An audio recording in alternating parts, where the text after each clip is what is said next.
Plug. Actually, don't. James, of course, always well dressed. A great array of polo shirts right there. Right, let's talk about Liverpool then while we're waiting for a slot, and start with Gay and this Gay move that there's been a bit of confusion on, hasn't there, really, in the last few hours? Perhaps could he stay? Could he go? Is he actually in talks at the moment with Liverpool? Where do we stand right now then? Well, one thing we know, Liverpool are still in talks with Crystal Palace to sign Mark Gay. They are the favourites to sign him if he's to go anywhere in this transfer window. Though there is still a chance he will stay at Crystal Palace and leave as a free agent next summer. There has been a gap in valuation.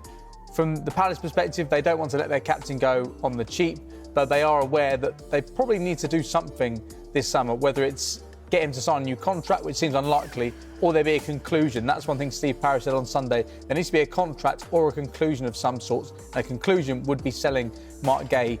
But from the Liverpool perspective, they don't want to overpay for a player who they could sign for free next summer. Clearly, there'll be a lot of competition to sign Mark Gay as a free agent next summer. As for the player, he's happy at Crystal Palace. He loves being a Crystal Palace player, and he'll be happy to stay there this season. Crystal Palace are in Europe this season, and there is that World Cup taking place next summer. So the security of minutes at Crystal Palace could be something that he needs right now to ensure he is starting in the World Cup next summer.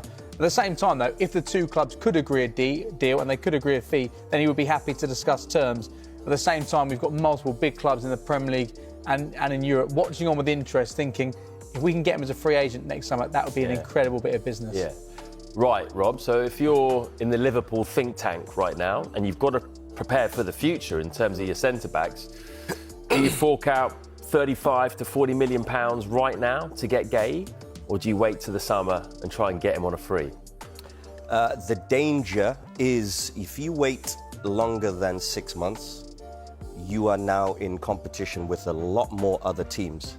Right now, for some reason, I don't know why, maybe there is some discussion, but I would imagine he is a sought-after defender. I think he's brilliant.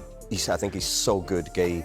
I think of a lot of players that are kind of semi on, I guess, in line to move on from their club.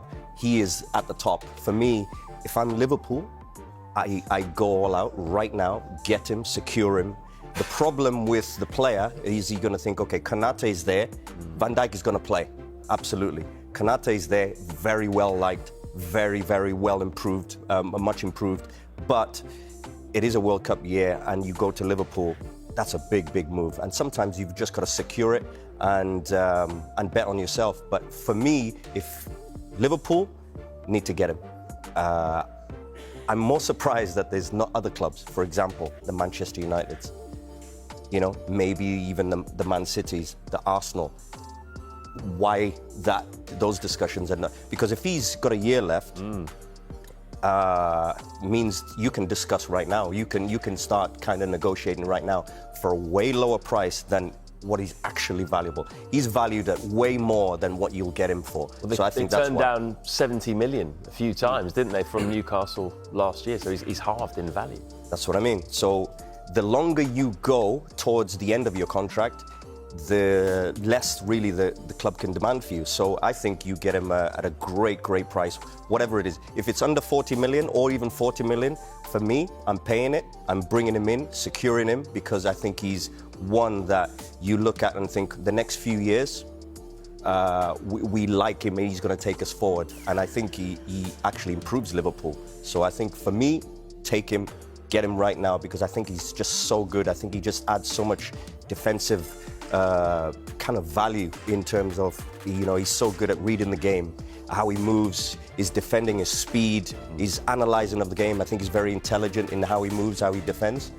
That's what Liverpool needs. And if Liverpool are going to go to that next level, because the signings now have to take you to the next level, the Champions League targeting that, I think he's one that they should bring in. And they want numbers, don't they, Liverpool? Because they've already signed in that position. They've just agreed a deal to sign the young centre-back Giovanni Leone. Just fill us in on the details and why he was so sought after. Yeah, the deal is worth £26 million plus add-ons. He's been granted permission to travel to the UK and sign personal terms and have a medical. That medical is expected today. Now, this signing is seen as independent of the pursuit of Mark Gay. Liverpool want to sign both of these players in this transfer window, and subject to, I guess, when we looked at his market value and you look at what he did last season at Parma, you thought maybe this is a player for the future. But it's our understanding that he'll immediately join the first team setup for the new season, and any thought of a loan move, that has been completely ruled out. In terms of his profile, he's only played 17 matches in Serie A, only started 14 matches there, but he ranks very highly compared to other players in that age category. So players who are 18 or younger across the big 5 leagues in Europe in terms of aerial duels, interceptions and headed clearances. So he's very much a player for the future, but I think Liverpool have been really impressed by what he's done in Serie A already, given limited game time.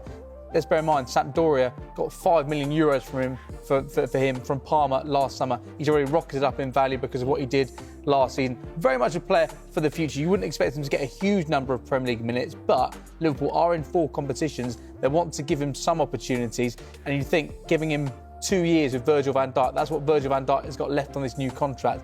2 years of Van Dijk, just how much could he learn from playing with Van Dijk, being mentored by Van Dijk? You think it makes a huge amount of sense for Liverpool, because there has been competition from clubs in the Premier League and across Europe as well in trying to sign Giovanni Leone, but he's on his way to Merseyside. Yeah, and the fact that he won't go out on loan is very telling, isn't it? If he goes straight into the first team squad, that shows you what they think of him.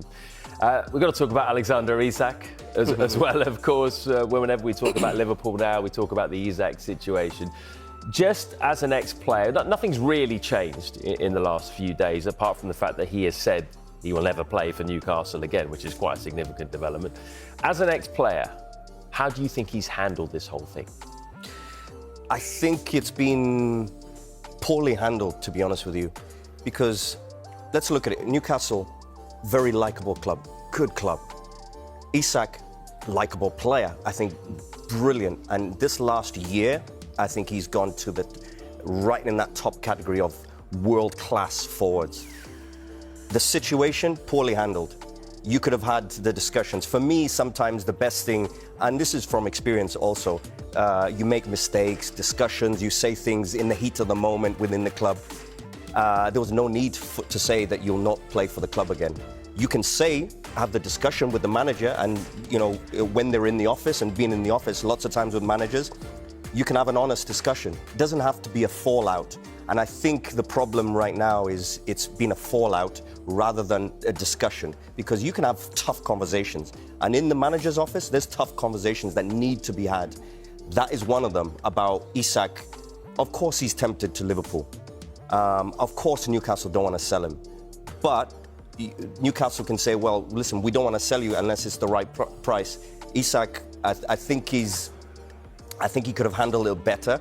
But at the same time, he's got a right, because if Liverpool want him, and maybe that's one of his dream moves, he's got a right to say, listen, coach, I would like to move. I would like to go. Can you let me? And they say, well, I'm sorry, it's going to be 150 million. And he thinks, I'm sorry, it's too much. Right, we're going to have to cut you off, I'm afraid, Rob, because let's listen in to Arne Slot. Seems that you might be able to bring 2 in. First of all, Giovanni Leone, what can you tell us?